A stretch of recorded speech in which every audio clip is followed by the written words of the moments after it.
Hello students, BSc second year की इस class में आपका स्वागत है। ये लेक्चर 36 मैथमेटिकल फिजिक्स आप लोगों को पढ़ाया जा रहा है और इसमें स्पेशल थ्योरी ऑफ रिलेटिविटी का हम लोग अध्ययन कर रहे हैं, जिसके पोस्टुलेट्स में पिछले लेक्चर में बता चुका हूँ। आज नेक्स्ट टॉपिक है Lorentz transformation. Theory of relativity यहीं से शुरू होती है, लॉरेंज ट्रांसफॉर्मेशन से। तो विद्यार्थियों, दो जड़त्वीय निर्दिष्ट तंत्र हम मान लेते हैं, S और S dash, S and S dash. These are the two inertial frame of references.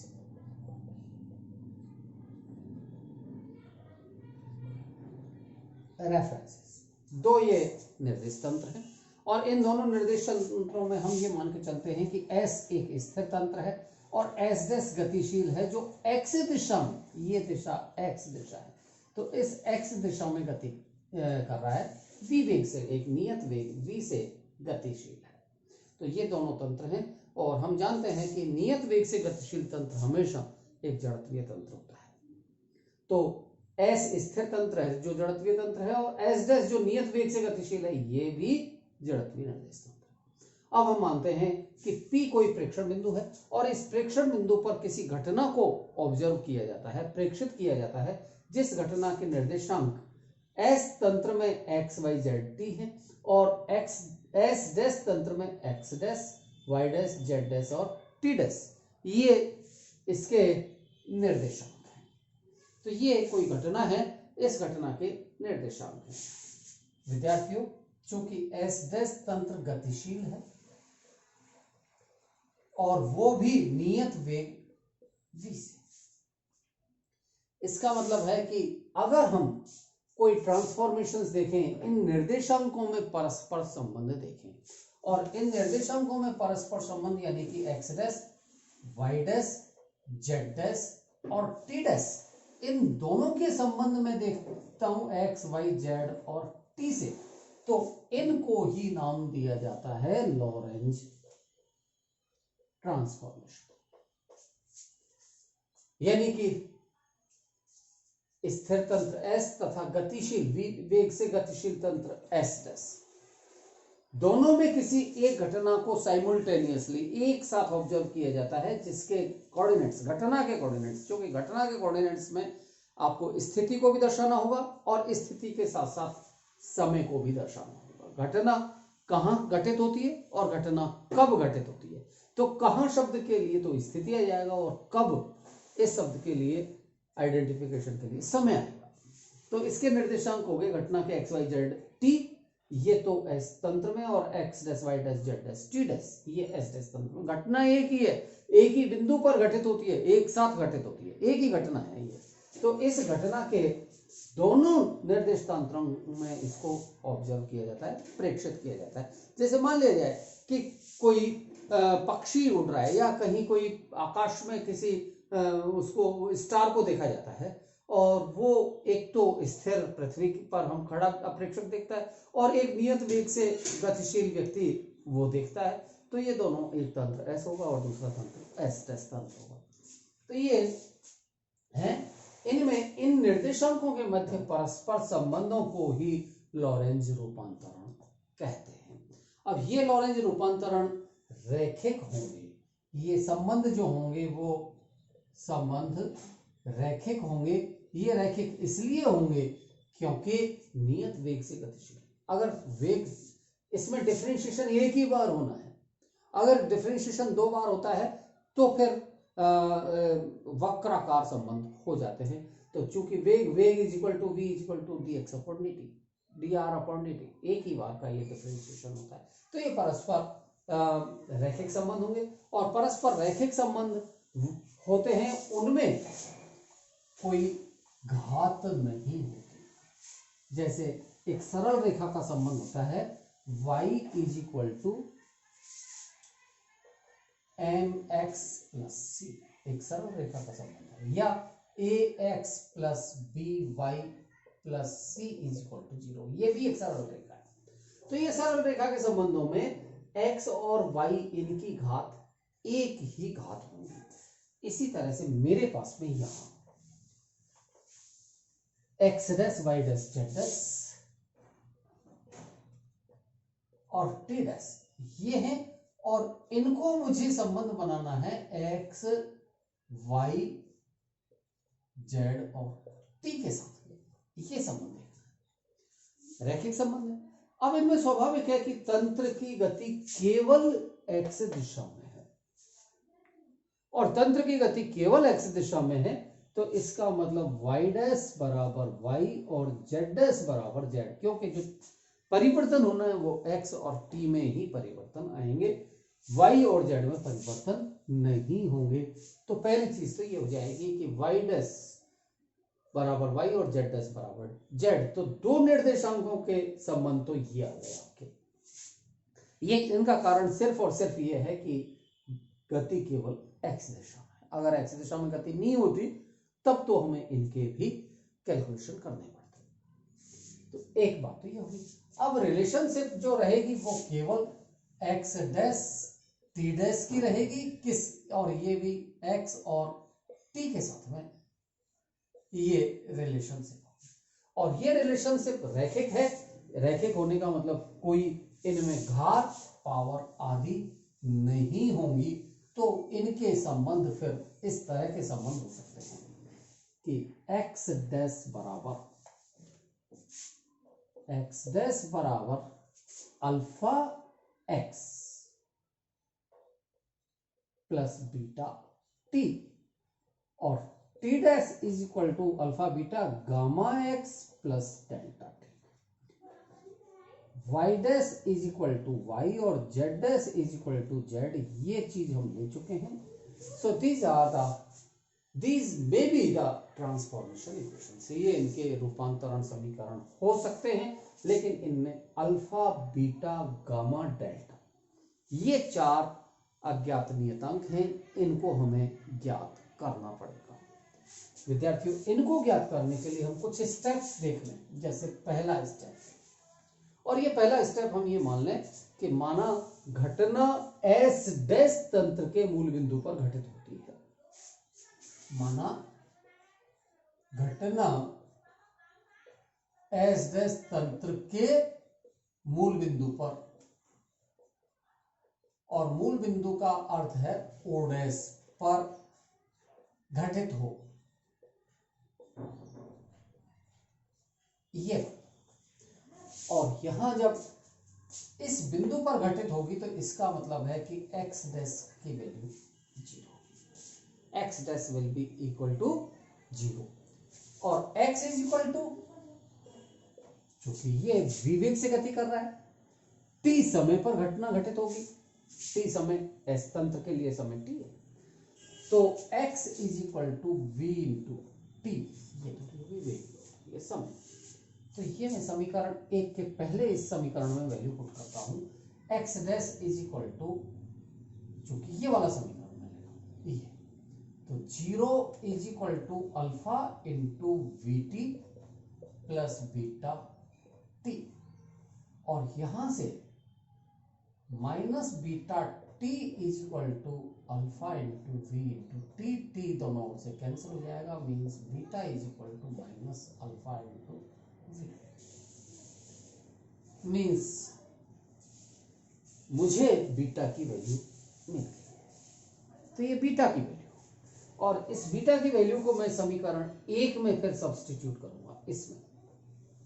तो समीकरण 1 में जब मैं इसकी वैल्यू पुट करता हूं तो एक्स डैश बराबर ये है, x dash is equal to alpha x plus beta, यानी कि minus alpha into v, beta t, alpha common आ जाएगा, एक्स माइनस वी टी, तो एक्स डैश बराबर alpha into x minus v t. अब ये समीकरण मेरे पास में इक्वेशन नंबर सेकंड ये होता है। तो एक स्टेप तो मैंने ये कंप्लीट कर ली। इस स्टेप में मैंने ये लिया कि माना कि एक घटना एस डैश तंत्र के मूल बिंदु पर घटित होती है। अब मैं दूसरा स्टेप लेता हूं कि माना घटना एस तंत्र के मूल बिंदु ओ पर घटित हो, तो ये सेकंड स्टेप, यदि घटना एस तंत्र के मूल बिंदु ओ पर घटित हो, ये दूसरी बात। और जब बिंदु ओ पर ये घटित होगी तो उस स्थिति में x बराबर y बराबर z बराबर 0 होगा। मूल बिंदु के लिए इनके मान x y z की वैल्यूज 0 होंगी, और उस स्थिति में x की वैल्यू 0 होती है तो मैं इस समीकरण में और इसमें समीकरण 2 में ये मान पुट करता हूं। इक्वेशन समीकरण 1 से x dash is equal to alpha into 0 minus bt means x dash is equal to minus alpha bt। एक समीकरण 1 की ये t डैश वाली समीकरण इसी प्रकार t dash is equal to gamma into 0 plus delta T means t dash is equal to delta T. इस समीकरण को मैं लेता हूं 3 और इसको मैं ले लेता हूं 4। तो समीकरण 3 में 4 का भाग दे दिया मैंने, means x dash upon t dash is equal x dash upon t dash is equal to, यहां मैंने वैल्यूज पुट की तो minus alpha bt upon delta t, ये टी से टी कैंसिल हो गया और मेरे पास में इक्वेशन मिलेगी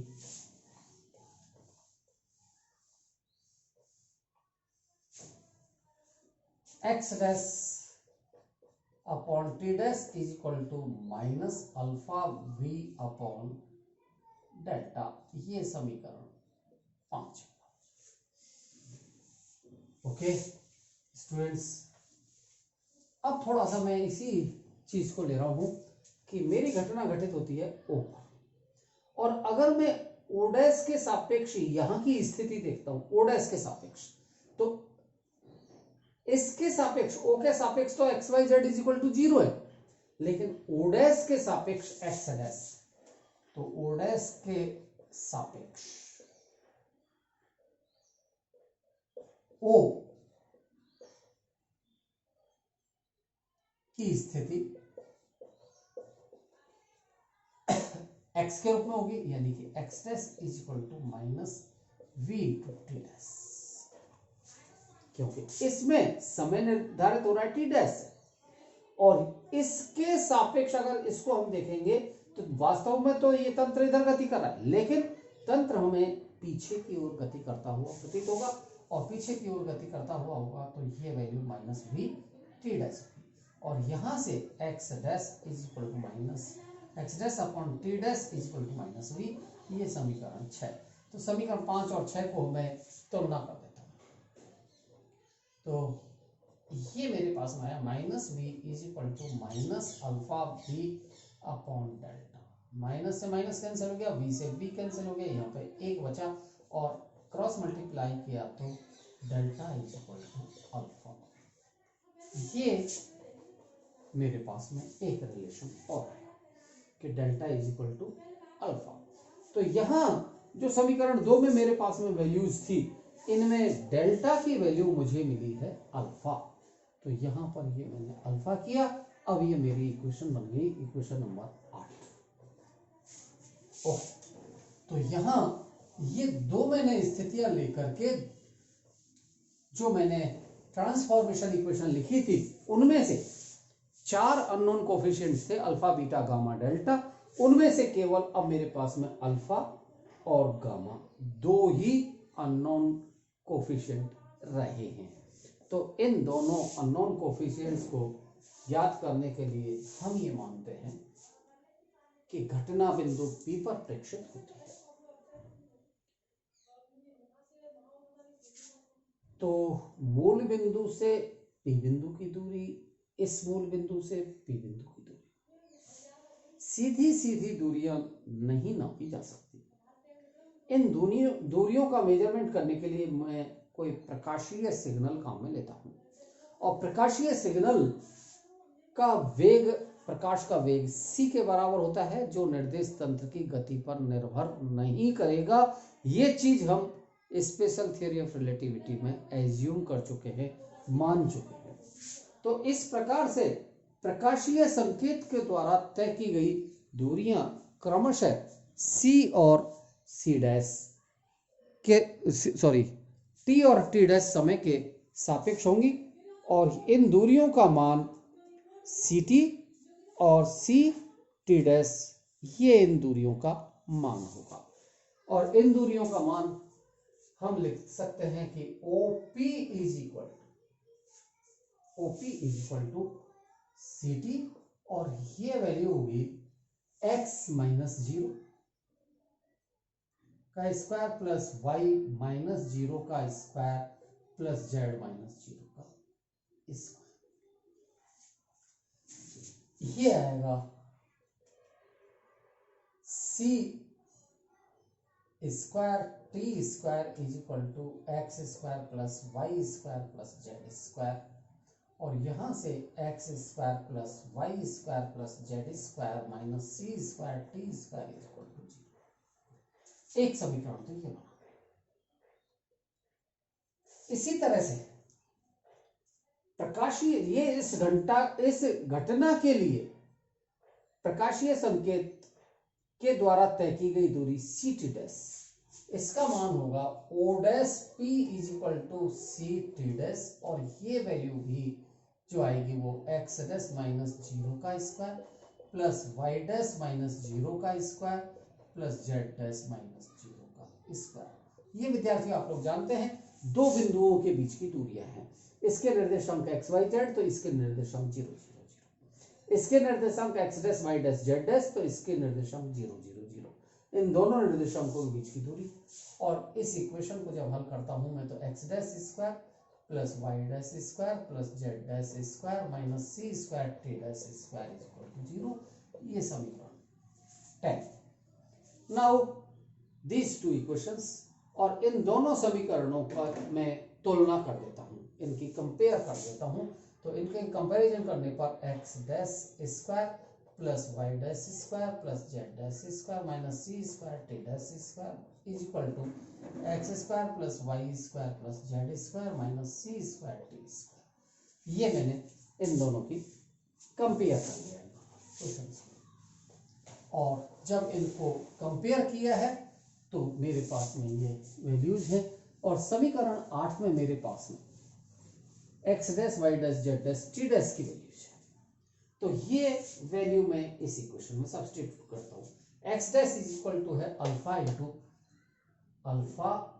into x minus b t, और स्क्वायर है तो इस सब का square plus y square plus z square minus c square t dash square. T dash की वैल्यू है गामा एक्स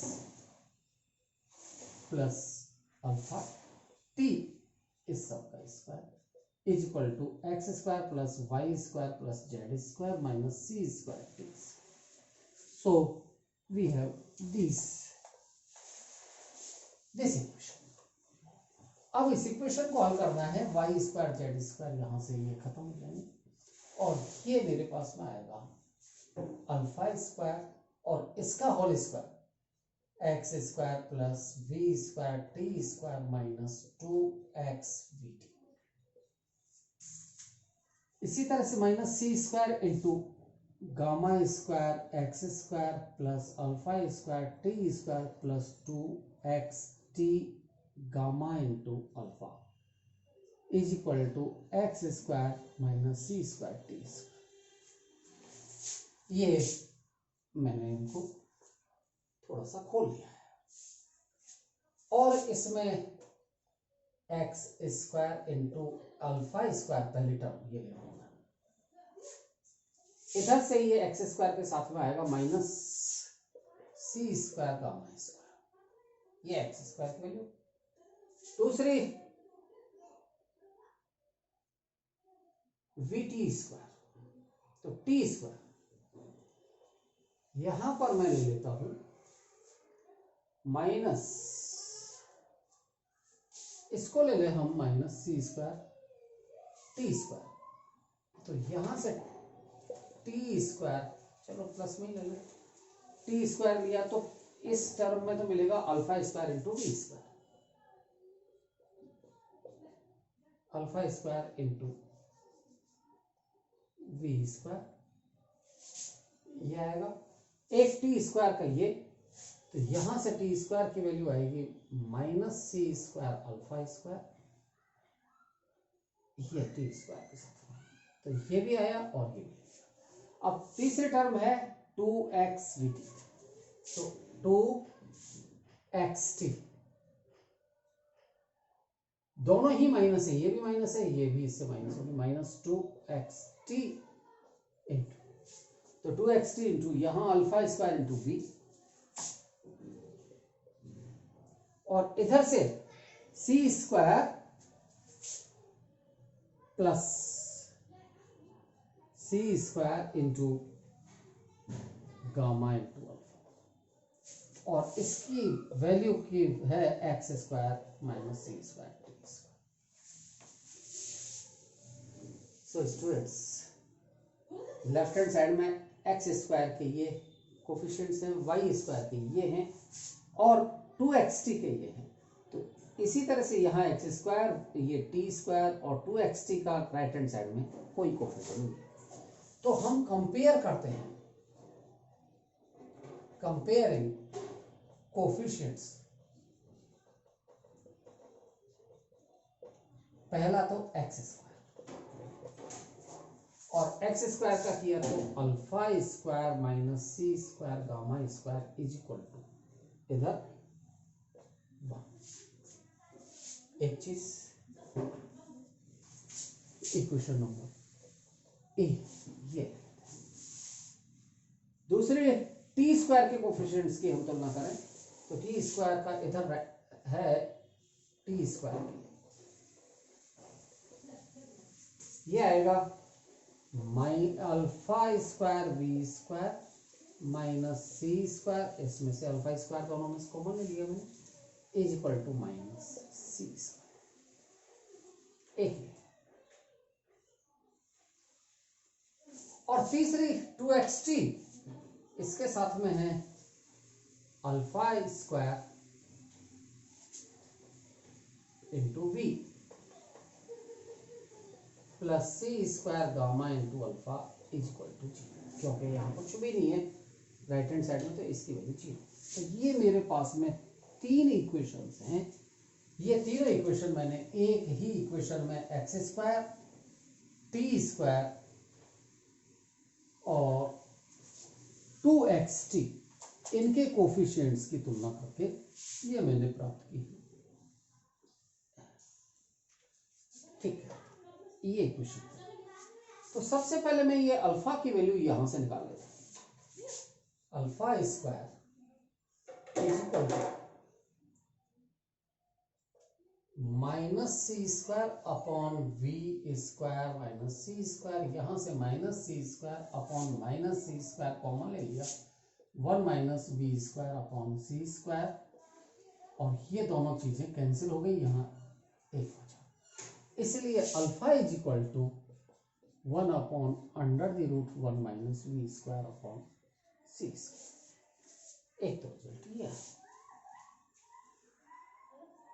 अल्फा की वैल्यू ये आई, यहां से इस इक्वेशन से, तो इसमें से अल्फा को कॉमन ले लें, alpha into alpha v plus c square gamma is equal to 0, since alpha is not equal to 0, तो इस अल्फा को तो 0 में खत्म कर दो, और यहां से मुझे मिलेगा c square gamma is equal to minus alpha into v, means gamma is equal to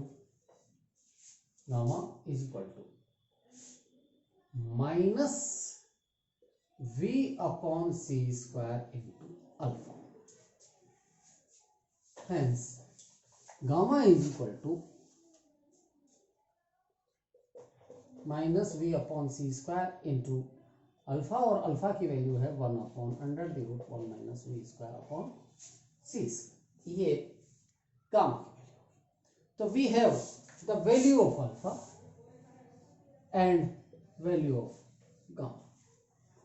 तो ये दोनों वैल्यूज हम समीकरण 8 में सब्स्टिट्यूट कर दें, और समीकरण 8 में हम सब्स्टिट्यूट करते हैं तो हमें एग्जैक्ट लॉरेंस ट्रांसफॉर्मेशन प्राप्त होते हैं। ये आप वैल्यू पुट करेंगे तो x dash is equal to alpha into x minus v t, means ये होगा x minus v t upon under the root 1 minus v square upon c. y dash is equal to y, z dash is equal to z, और t dash is equal to, ये value थी t dash के लिए alpha, ये value थी gamma x, alpha beta gamma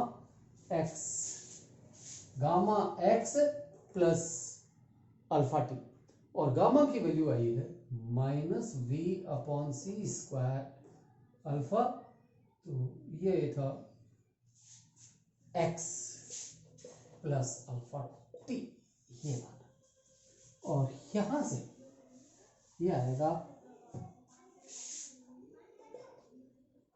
t, alpha common आ जाएगा, तो t minus v upon c square x into alpha, और अल्फा का ये वैल्यू है under the root 1 minus v square upon 6। तो ये मेरे पास में लॉरेंस ट्रांसफॉर्मेशंस होंगे। So these are the Lorentz transformations. Theory of relativity में, स्पेशल थ्योरी ऑफ रिलेटिविटी में लॉरेंस ट्रांसफॉर्मेशन का ये एक बहुत अहम पार्ट है। लॉरेंस ट्रांसफॉर्मेशन से ही सारी mathematical physics, theory of relativity की मैथमेटिकल फिजिक्स शुरू होती है। इम्पॉर्टेंट टॉपिक है, अच्छा टॉपिक है, आप उसको हल करें, मेरे इस लेक्चर को देखते हुए हल करें, और इसके अलावा इसके मैं पीडीएफ भी आपको, हर लेक्चर के पीडीएफ भी भेज रहा हूँ। आगे पीछे हो सकते हैं ये, लेकिन सभी के आपके पास में पीडीएफ भी अवेलेबल हैं, आप उनको भी देखें और उनको देख करके इनको हल करें, आप मैथमेटिकली हल करें। तो धन्यवाद, ओके।